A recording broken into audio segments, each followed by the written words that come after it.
اللہم صلی علی سیدنا محمد و علی آل سیدنا محمد و بارک وسلم۔ آج میں آپ کو ایک ایسا وظیفہ بتاؤں گا کہ جس کو پڑھ کے آپ کے پاس بہت زیادہ دولت آ جائے گی اور بے سکونی کی کیفیت ختم ہو جائے گی، اور ایسی برکت آئے گی کہ آپ خود پریشان ہو جائیں گے۔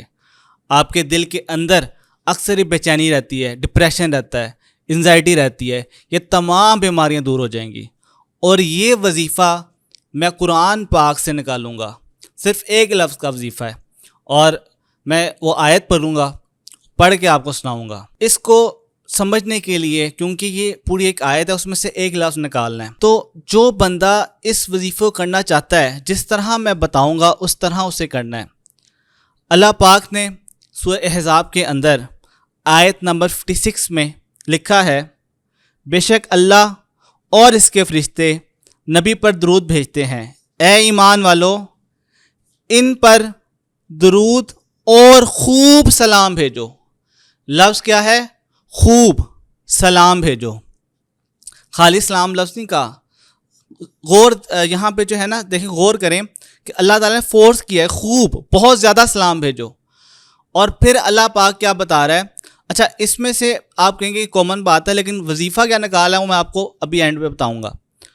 آپ دیکھیں کامن سی بات ہے کہ خوبصورت سی بات ہے کہ اللہ پاک کہہ رہے ہیں اپنے فرشتوں کو کہ میرے پیارے سرکار پر سلام بھیجو اور درود بھیجو۔ فرشتے وہ لوگ ہوتے ہیں جو معصوم ہوتے ہیں، جن سے کوئی گناہ نہیں ہوتا، ان کا دل نرم ہوتا ہے۔ جیسے آپ کو کوئی شخص ملتا ہے اور وہ بہت ہی نیک اور بہت ہی اچھا ہوتا ہے، آپ کہتے ہیں یار فرشتہ نما انسان ہے، کہ یار اس میں کوئی عیب نہیں ہے۔ اچھا، ان کا عمل بھی کیا ہے کہ وہ خاتم النبیین رحمۃ العالمین محمد مصطفیٰ صلی اللہ علیہ وسلم پہ درود بھیجتے ہیں اور بے شمار بھیجتے ہیں۔ اور سرکار کی آمد کا مہینہ بھی ہے، ہمیں چاہیے کہ ہم سب اپنے گھر میں درود کی محفل لازمی کرائیں۔ جب اللہ پاک نے آدم علیہ السلام کو دنیا میں بھیجا تو اللہ پاک کے سامنے ایک شخص کھڑا ہو گیا، ایک جن کھڑا ہو گیا، جسے ابلیس کہتے ہیں، جس کو شیطان بھی کہتے ہیں۔ جب وہ دنیا میں آئے تو ایک لڑائی شروع ہوگی رحمان کی اور شیطان کی۔ اللہ پاک نے اسے کھلی اجازت دی، جا جو کرنا ہے کر، میرے بندے خراب کر، جو مرضی کر۔ اب اللہ پاک نے وظیفہ بھی بتا دیا کہ کس طرح اس کی طاقت کو ختم کرنا ہے۔ وہ وظیفہ بھی میں آپ کو آج اسی پوڈ کاسٹ میں بتاؤں گا۔ اچھا، اس کو پڑھنا کیسے ہے؟ اس میں ایک لفظ ہے خوب سلام۔ خاتم النبیین رحمۃ العالمین محمد مصطفیٰ صلی اللہ علیہ وسلم ہمیشہ ہمارا درود اور سلام خود سنتے ہیں۔ یہ وہ واحد وظیفہ ہے جس میں کوئی رکاوٹ نہیں اور ہر بندہ ایزیلی کر سکتا ہے، کسی کو کوئی مشکل نہیں آتی، کوئی پریشانی نہیں آتی۔ اچھا، یہ وظیفہ کرنا کیسے ہے؟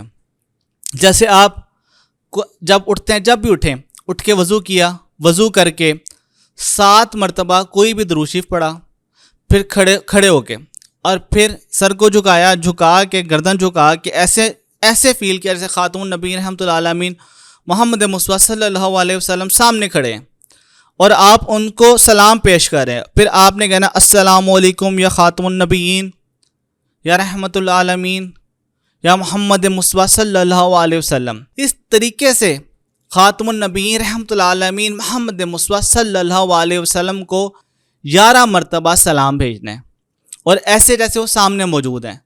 پھر 7 دفعہ درود شریف پڑھنا ہے۔ جب یہ آپ عمل کر رہے ہوں گے تو آسمان سے فرشتے آپ کے علاقے کو، آپ کے گھر کو گھیر لیں گے اور شیاطین سے بچا لیں گے، اور آپ کے رزق میں بہت زیادہ اضافہ ہو جائے گا۔ یہ لفظ سلام چھوٹا سا لفظ نہیں ہے جس کے پیچھے آج کل بحث ہوتی ہے۔ یہ بھائی انڈرسٹینڈ کرو، آپ نماز پڑھتے ہو، جب درود اور سلام کی باری آتی ہے بہت ادب کے ساتھ آپ نیچے بیٹھتے ہو، رب کے آگے سر جھکاتے ہو، پھر درود پیش کرتے ہو، پھر سلام پیش کرتے ہو، پھر دعا کرتے ہو۔ یہ تمام پروسیجر، اس کے بغیر نماز بھی نہیں ہوتی۔ یعنی کہ آپ کا اللہ پاک کا جو پسندیدہ عمل ہے وہ اپنے سونے کا ذکر کرنا ہے، خاتم النبیین رحمۃ العالمین محمد مصطفیٰ صلی اللہ علیہ وسلم پہ درود پڑھنا ہے، سلام پڑھنا ہے۔ کبھی بھی قرآن میں یا کسی سورہ میں یہ نہیں لکھا ہوگا اللہ پاک نے کہ یہ لفظ پڑھو، یہ لفظ پڑھو، یہ لفظ پڑھو، لیکن یہ وظیفہ اللہ پاک نے خود آپ کو دیا قرآن پاک میں کہ یار یہ پڑھو، درود پڑھو، سلام پڑھو۔ اگر آپ کا دل کر رہا ہے، آپ کھڑے ہو گئے ہیں اور شروع ہو گئے ہیں صبا در مصطفیٰ تے جا کے پڑھی درو، کوئی بھی سلام پڑھتے ہیں اپنے پیار میں، عشق میں محبوب بنا کے اس کو، لیکن شرط کیا ہے؟ پہلا ادب، درود۔ اچھا، اب یہاں پہ آبجیکشن آپ اکثر لوگ لگاتے ہیں کہ یار ہم کھڑے کیوں ہوں؟ اور ایک لاجیکل بات ہے، آپ کے والد صاحب گھر آتے ہیں، آپ سے بڑے ہیں، یہاں آپ کے ٹیچر آتے ہیں، آپ کیا کرتے ہو؟ ان کو دیکھ کھڑے ہو جاتے ہو۔ کوئی وزیر اعظم ہے، کوئی صدر ہے، اس کا ادب کیا ہے؟ اس کے ادب یہ ہے کہ جب وہ آئے ہو آپ کھڑے ہو جاتے ہو اور رسپیکٹ دیتے ہو۔ اگر آپ بیٹھے رہو تو وہ کہتا ہے کہ یار آپ نے رسپیکٹ نہیں کی، عزت نہیں دی۔ تو جب آپ ایک دنیا کے صدر کو، اپنے والد کو یہ رسپیکٹ دے رہے ہو، تو پھر حدیث یاد رکھو، تم میں سے کوئی شخص اس وقت تک مسلمان نہیں ہو سکتا جب تک وہ اپنے بہن بھائی، ماں باپ، رشتہ دار، مال و دولت سے بڑھ کر مجھ سے پیار نہ کرے، مطلب خاتم النبیین رحمۃ اللہ علیہ محمد مصطفیٰ صلی اللہ علیہ وسلم سے پیار نہ کرے، تب تک کوئی مومن نہیں ہو سکتا۔ پھر جب تم لوگ مسلمان ہو، اگر سچے مسلمان ہو، تو پھر تمہارا عقیدہ تو ادب کے اوپر یہ ہونا چاہیے نا، اس پہ بحث ہی ختم کرو، کھڑے ہو جاؤ، سر جھکاؤ، سلام پڑھو۔ اور اس کا سب سے بڑا فائدہ یہ ہوتا ہے کہ تمام علاقے میں جہاں گندگی ہوتی ہے وہاں رحمتیں آنا شروع ہو جاتی ہیں۔ سرکار خود سن رہے ہوتے ہیں، آپ کے نامہ مال لکھ رہے ہوتے ہیں۔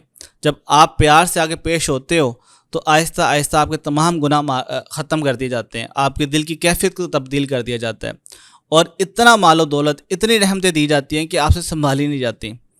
تو آج سے آپ سب وعدہ کریں، سونے سے پہلے 100 مرتبہ درود شریف پڑھیں گے، اٹھ کے وضو کریں گے، جب بھی اٹھیں آپ وضو کر کے مدینہ شریف کی طرف منہ کر کے سر جھکا کے 7 دفعہ درود، 11 دفعہ سلام، پھر 7 دفعہ درود، پھر جو بھی دعا کریں گے انشاءاللہ قبول ہو جائے گی۔